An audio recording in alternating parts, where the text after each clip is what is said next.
Cool. All right, guys, welcome back, and welcome to Taz playing Beleco Unu. Uh, Wait for the camera. Yeah, so where we finished up last week.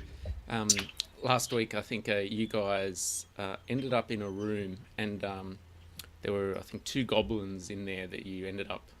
Was it four goblins? Was it two or four? Two goblins. There were four. There were four, weren't there? Well, and that In the last room, there were four. So yeah, that being the operative word, there were four, which you just managed by the skin of your teeth to sort of take down.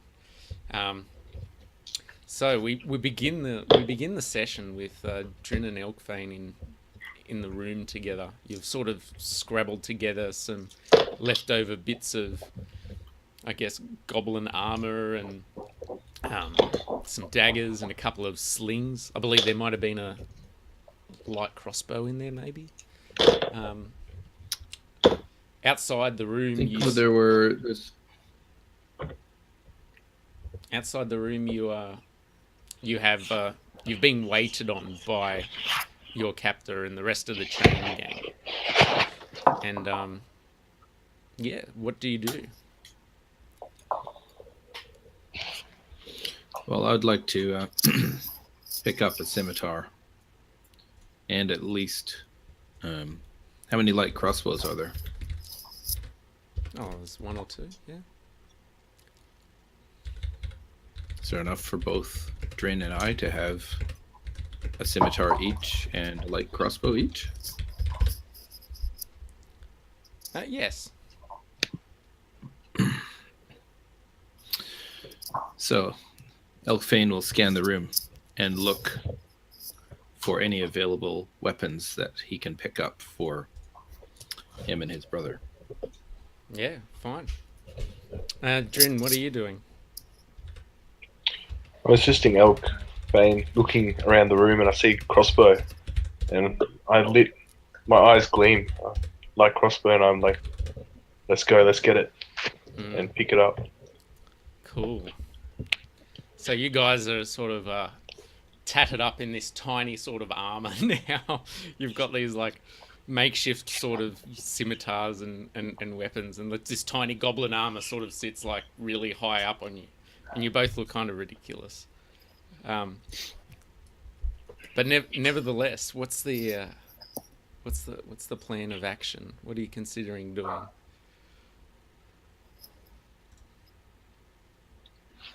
I turn to my brother. Look around to see if there are any.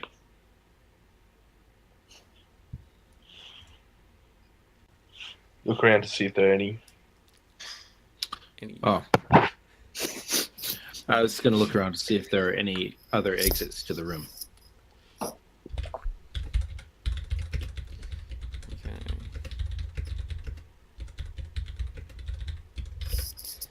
All right, so Elkfein, you can roll investigation check for me as you sort of run your hands around the outside of the room and sort of search for secrets.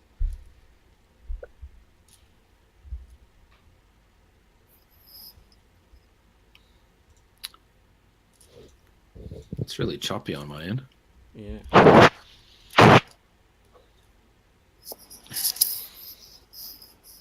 So yeah, we just lost you there. Elkfein would like to search the room to see if there are any other exits. Perhaps a secret door in the wall. Cool. Yeah. So, I said before, just make an investigation roll for me. Investigation. Mm-hmm.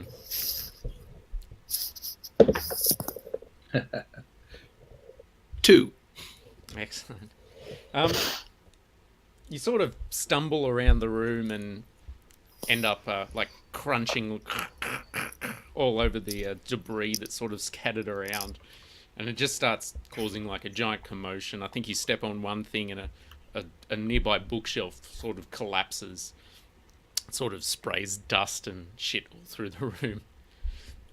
And you hear the door sort of creak inwards, sort of like, and Ilvara sticks her head in and sort of surveys the room and says, "Oh, I'm glad you two are still alive. You have been promoted to my personal bodyguards. She sort of looks at both of you and says, yes, only slightly better than goblins are both of you. Quickly, we must continue searching. And she steps back from the doorway.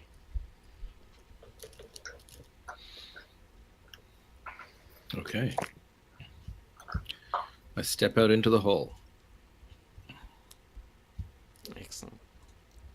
So, outside into the hall, you can see the rest of the party sort of, I guess your chain gang sort of gathered around, and they're all sort of looking a little bit downtrodden. But there is this one character who has a bit of a gleam in his eye, a little bit more sort of life than the rest of these sort of miscreants that you've been chained with. And he looks up at you and gives you this sort of sly wink.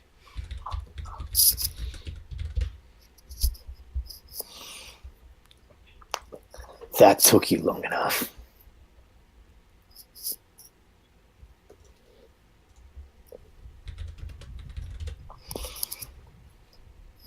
Elvira sort of laughs, sort of, she says. This one has spirit. I will enjoy breaking him too. Unchain me and you would have been satisfied much quicker than these dark-skinned, deep elves. No doubt you would have been quick, she says. And the rest of the party sort of just laughs and chuckles amongst themselves. As you sort of don't realise the double entendre that you threw was not so inventive.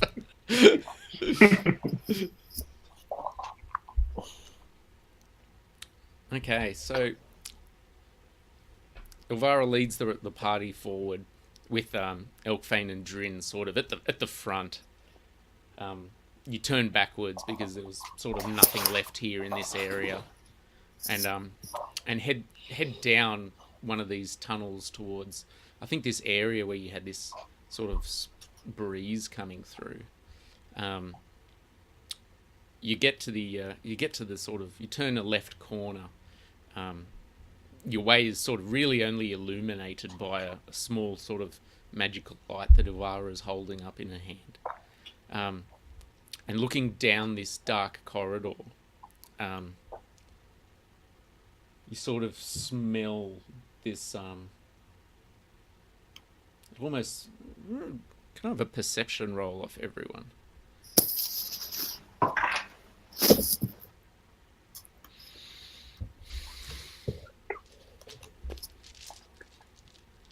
15.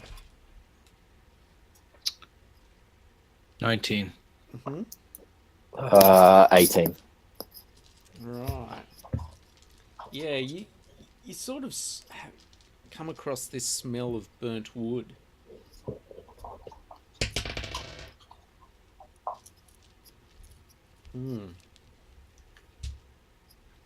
And as you travel down the passageway, probably about 30 feet, you see that it breaks off into it goes straight ahead and then turns off to the left. Which way do you think you want to go?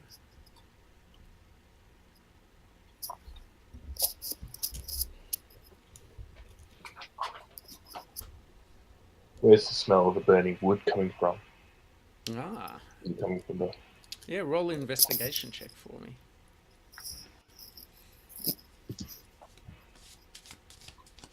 15 plus 18 in total. Ooh, nice. So you actually find some scorch marks on the side of the wall, and they lead down to the right-hand side. Right-hand side, meaning straight ahead? No, the passageway turning off to your right. Dipping off to the right, okay. I turn to my brother and say, what are your thoughts? This seems interesting. The scorch marks What have you found, unusual. guards? Elvira says. Don't ask him to think we'll be here all night. I turn to Ivara and Can I say, investigate? scorch marks. Ah, very good, she says. Do you think it will lead anywhere interesting?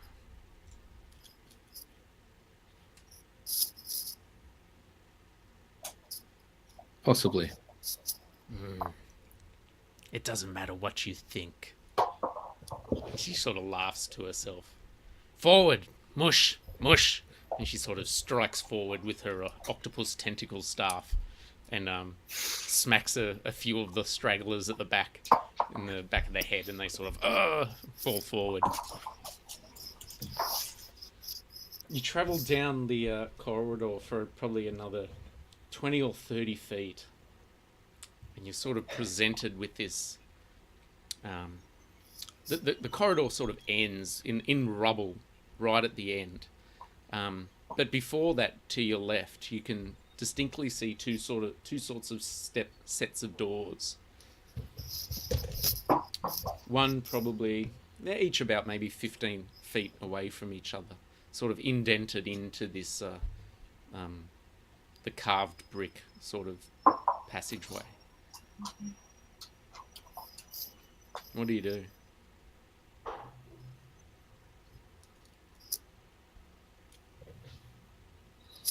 Are the doors locked? So I want to. Well, we're still chained up. Sorry. no, so you two. Sorry if I didn't explain correctly, but you two are now like the guards at the front. Okay. I tell Ivara, we'll go investigate these doors. Elk, you go to the left, and I'll go to the right. I'll go listen at the left door. Excellent.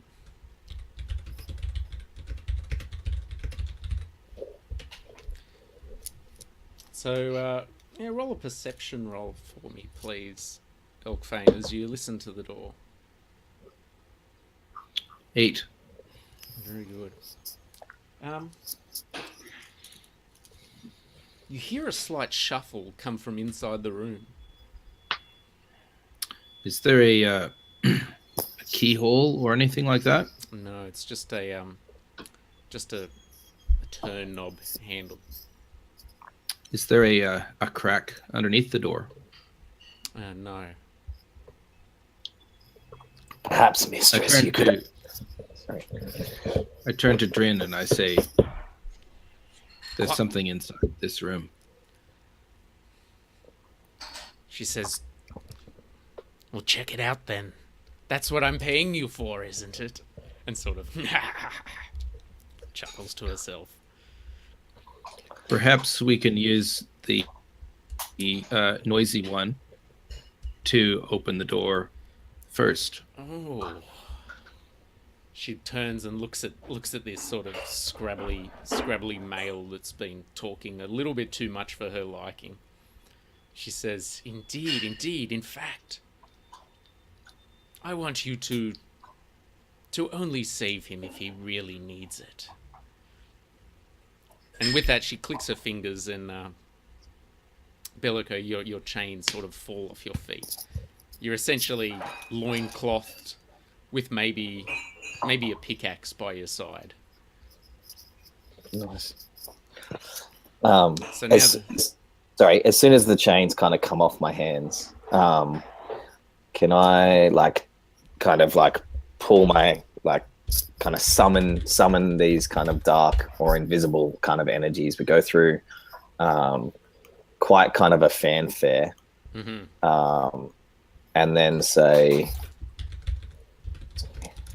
Agia, and cast Mage Hand to kind of try to push open the door. Yeah. Okay. So you summon this I assuming is sort of this ghostly hand that sort of comes out and what floats. It's skeletal. It floats towards the door and sort of turns it, and it sort of as the hand actually grabs the doorknob actually just falls off the door. It was that sort of rotted that it just goes bing and falls off. And with that, the door sort of cracks in a little bit. And give me perception roll, please, Beleco. 15. Nice. And you smell As that happens, something. You smell the swift, sort of very familiar to you. This sort of scent of decay. What do you as do? the door cracks open, Elkfein would like to whisper words of inspiration into Beleco's ear, and you gain 1 bardic inspiration die, d6. My thanks. I'll advance forward and like have the kind of the skeletal ephemeral hand kind of like push open the door so I can kind of clear it without kind of shimmying in if possible. And I take it I don't have any material components. No. Yeah, cool. Yeah, I'll kind of like just kind of limber the pickaxe in one hand. So you guys open the door, and I assume you walk in. Inside the room, you're sort of greeted with this ghastly sort of sight. There's this, it's maybe 15 feet by 20 feet, 15 feet wide by 20 foot long. And at the far end is this altar. And this altar is just stained in blood. It's almost still like dripping down the sides of it. Which you might find quite strange, because you'd think these ruins have been abandoned for such a while. And on the altar is this sort of desiccated, dried up husk. So I have insight checks from all of you as well. 20. 19. Ooh. Oh, sorry, 9. Sorry, my bad. I wish. Drin, what did you get? Nat 20. Oh, okay. Okay, cool. Sorry, I thought that was Elkfein. The most peculiar thing is actually the blood is not falling down the altar, it's actually going up. Like bubbles in a bottle of Guinness. Can I make an Arcana check? Yeah. So what does your character I would do? like to now that I've seen this blood going up, I would like to rack my mind to see if I can remember anything like this in the histories that I've read. Alright. Make an Arcana roll for me. And that is a 12. You know that there is you don't know exactly what it is, but you know that this might be almost like a stasis sort of effect.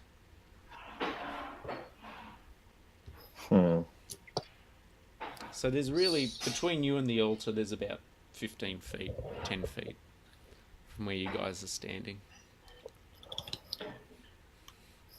So Elkfein would like to look around the room and see if he can determine what was making that shuffling noise from before. Ah, yes, excellent. So you move forward. Do you move forward closer to the altar? Because there's actually some pots sort of scattered around the altar as well.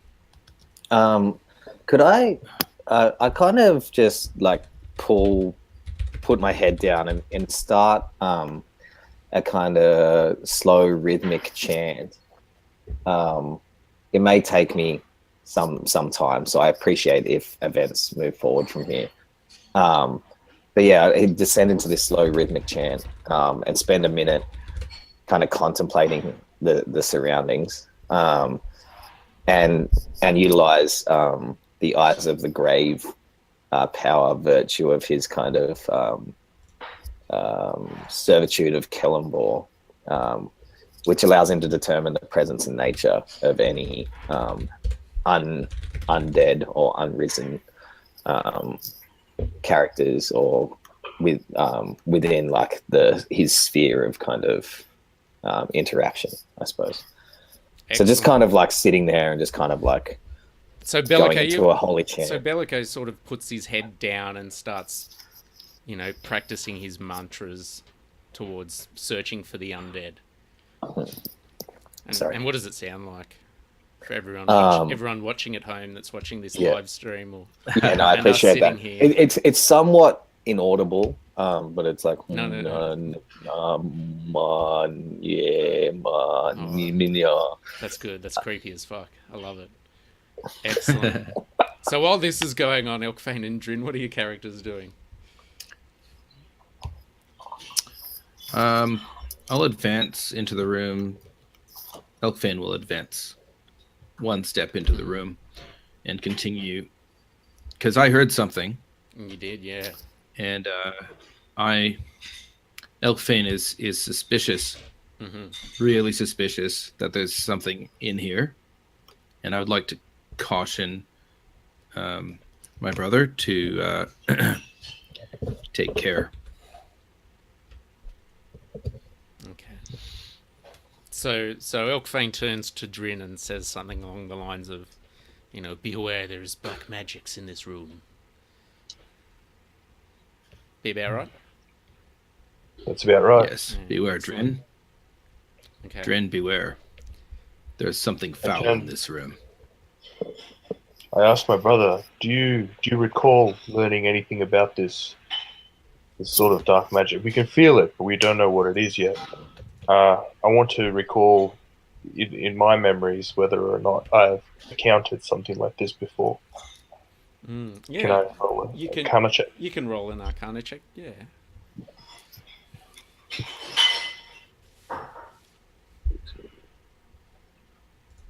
So I got 16.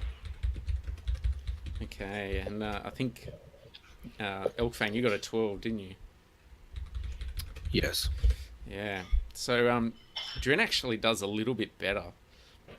So you know that this is a sort of a stasis sort of event going on, but it looks like, from what you can remember, it's some old necromancy that is designed to sort of keep a body inanimate until a certain trigger is triggered.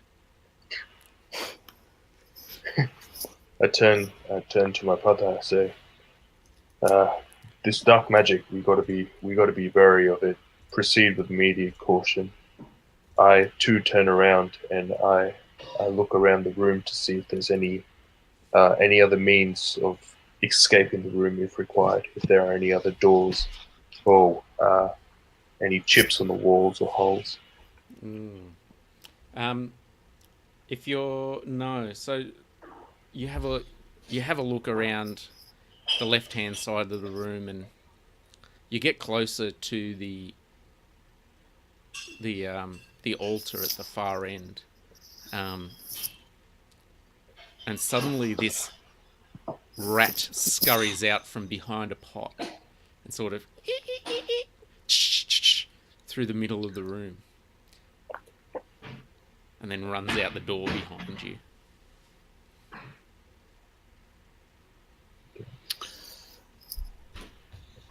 Elkfein approaches the altar. So Elkfein, you walk up to the altar, and as you get closer, you feel this jolt.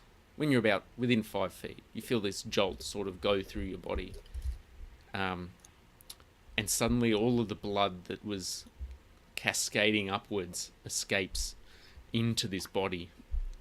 And the creature on the altar sort of raises up just from a prone position, and it turns its eyes, or what used to be eyes, just its empty sockets towards you, and its mouth opens in this giant gasping sort of rasp. And you all roll for initiative. You fool.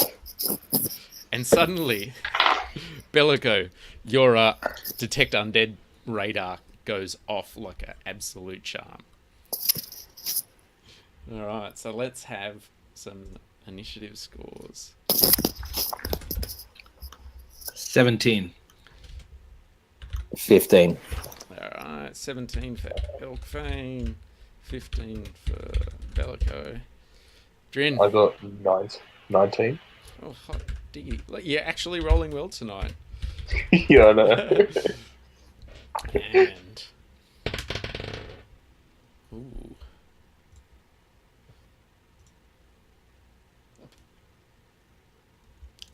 That's going to be a fantastic roll of 6 for this ghastly looking creature.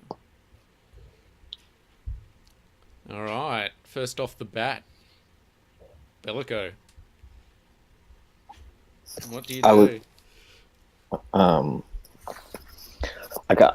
he outstretches his hands, drawing in the kind of, it looks like there's some green energy that siphons off his companions as he like pulls them in towards himself and puts out his hands and says, "Ma." And these like little kind of like ghostly, wispy, green gnashing skulls launch at the creature. And with the magic missile spell that he casts, he deals... Apologies.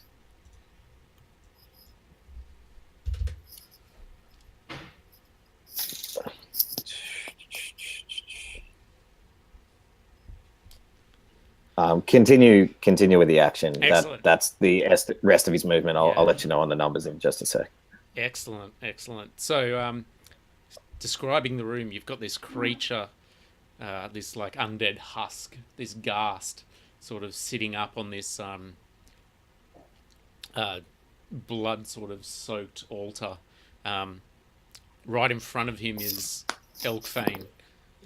To the back left of the room, about 15 feet away, is Beleco, and Drin is.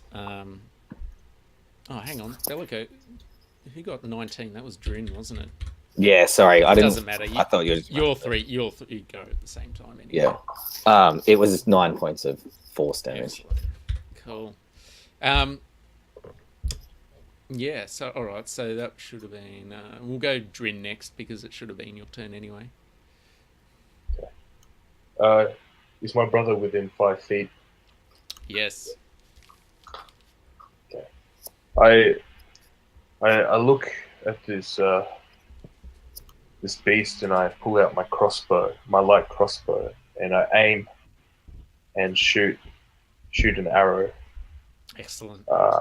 Directly to him. Very good. So I got 18. Ooh, absolutely. You hit your arrow goes flying and sort of cuts. It actually just punches right through this creature and exits the other side. Well, that's great. Just gonna let you know the damage. Yeah, no worries. So 4 plus 3 plus 5. So 12. I love how like we're adults and we still have to take our time to do numbers. Oh my god, my parents would be so disappointed. I know, right? No, 12 points of damage. Yeah, excellent, nice. So this so your bow sort of your crossbow bolt sort of flies through and sticks into the side of this creature. 12 points of damage, really. Excellent. Elkfein, you've got this nasty, ghastly thing right in front of you. Now, the smell coming off this creature is really quite horrible. Can you make a Constitution saving throw for me as this stench sort of almost overwhelms you? 7. So you sort of breathe in a little bit, and this sort of gets into your lungs, and you start retching violently. You're poisoned until the start of your next turn, where you can make your saving throw again. So that means you'll have disadvantage on your attack rolls and ability checks. It's fine. But the good news is that you get to make your turn now.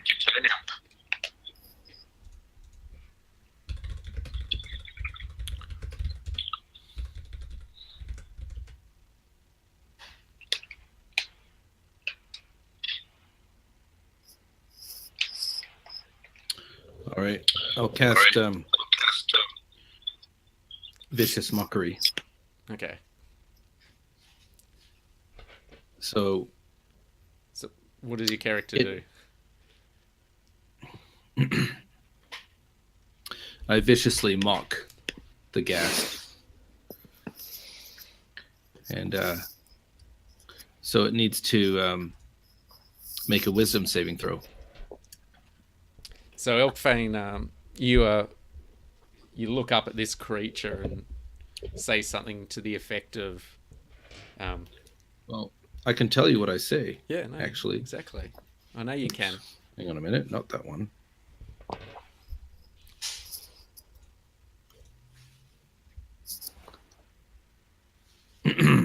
All right. I call it an apish, motley-minded Rampellion. All right. Whiz save. Whiz save, please. Oh, got a 19. So I will make it. It looks at you and it just does not comprehend anything that you said. But if it did, I'm pretty sure it would have absolutely been burnt to the crisp. Cyclically, it would have just crumbled. The ghast. The ghast sort of reaches forward with one of its hands and slashes at you, Elkfein. Oh, and misses. Drin, Bra, your turn. I take this opportunity again to take another strike using my crossbow. Mm-hmm. I aim directly and I fire. Very good. Oh, 18. Ooh, you will actually hit with that. Yes. Yes. And damage.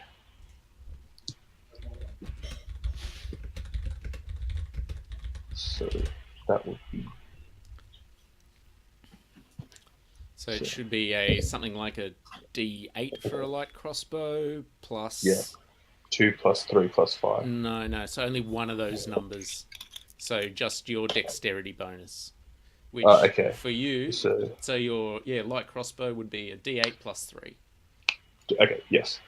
All right. So 2 plus 3, 5 points of damage. Excellent. So that other one wasn't 12; it was more like 6, wasn't it? 7. It was 7. Yeah. Thanks. My bad. And this time it was. Sorry, what was it? This time it was 5. Okay, cool. Excellent. That makes more sense. Yes. Very good. All right, Elkfein. Don't let it touch you. Well, I will be casting. I'm going to try another insult. This time I'll call it an unhandsome hook-nosed bed presser. Okay. And it needs to make a wisdom saving throw, please. Yeah, very very good. You can also make you need to make your con save again or be poisoned again for the round.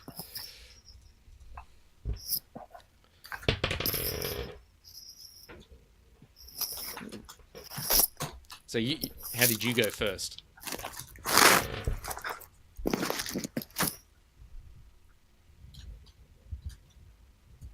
Elkfein, how did you go first?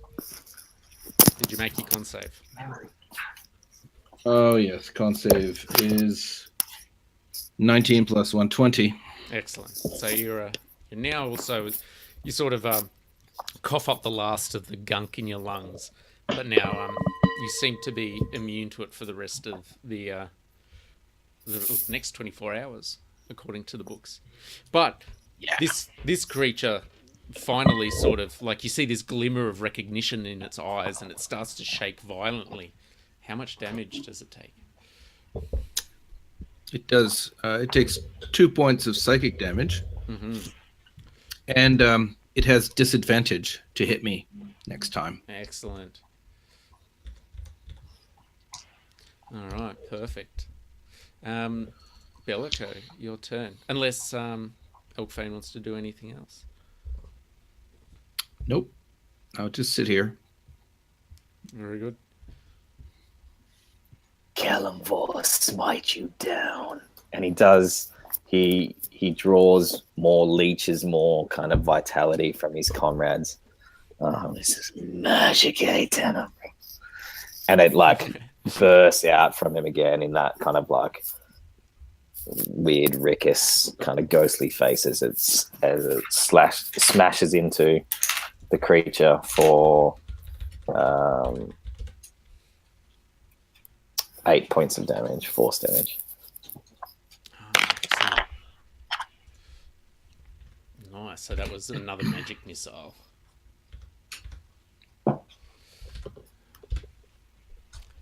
Wow. All right. The ghast is sort of like just standing there, sort of lurching. It's now sort of standing on this altar. Pure hatred in its eyes as it sort of gets knocked off center by the force blast as it's swinging down its claw at Elkfein and gets sort of pushed off balance, so it'll make its attack roll at disadvantage. I just need to find another. I'll just roll this one twice. Comes in with a 15 or a 10. So a 10 plus 5, 15. I think that might actually hit Elkfein. Unless I have armor. So My armor class would be 13, unless I found some armor. Yeah. So it does. So you will take 10 slashing damage, Elkfein. And give me a Constitution saving throw.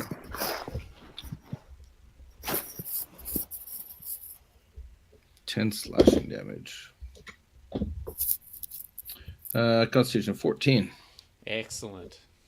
Very good. You sort of feel this as the claws sort of rake across you feel this poison sort of start to sink into your skin, and you start going a little bit stiff, but you manage to shake it off. Drin. Again, take an arrow and I look for the best point of target and I take my shot. 15. Excellent. You hit. Your arrow lands sort of directly in the other shoulder from the other one that you just hit the ghast with. My aim's on point today.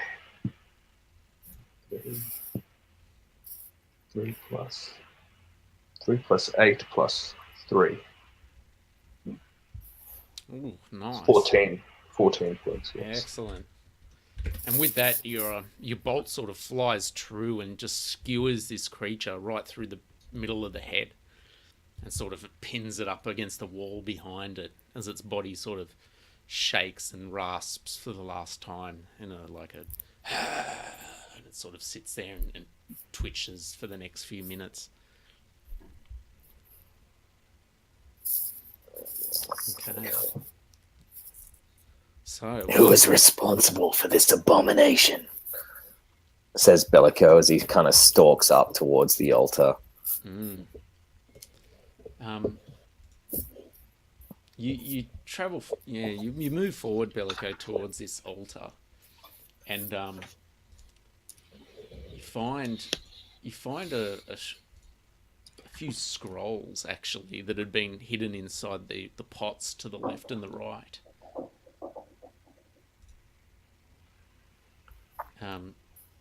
And as you read through them, you recognize something really quite interesting. There's a name that sort of stands out to you. Elkfein and Drin, you see Beleco's eyes sort of open widely as he looks.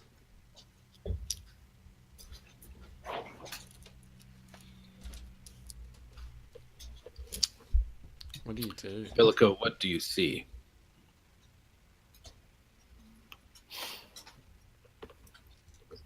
Something recognizable. Something unexpected. Describe it to me. Here is not the place to speak of such things. Very good. Very good. And noticing now that you're in a loincloth, Beleco, what do you do with this note?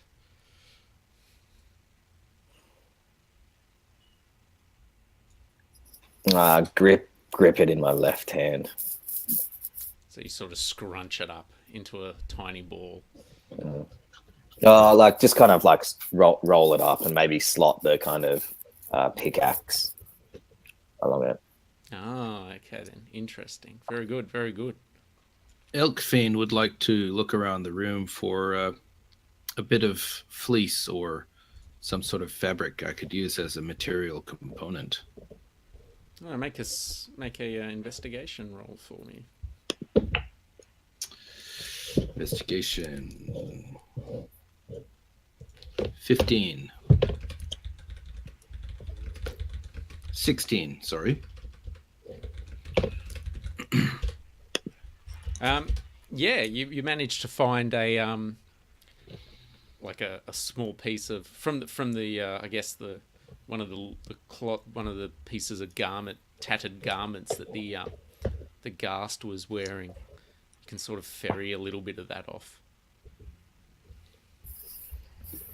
I'm going to take that so that I am now able to cast Minor Illusion when required.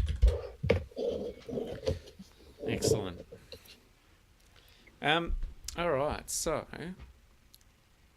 with that, sort of the commotion dies down, and Ilvara sticks her head in, and says, she looks at Beleco and she says, "He's still alive. I thought I told you to let him have at it."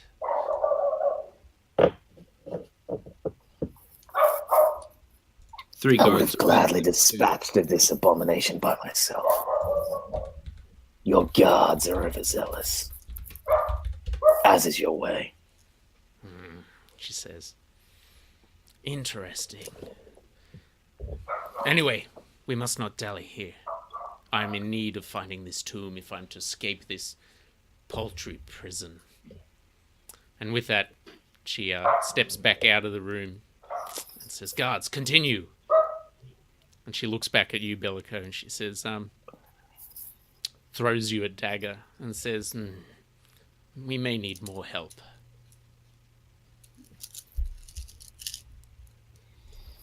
And with that, we'll have a short recess for 10 minutes or so. Let everyone get a drink. All right. And, we'll come back and continue on. So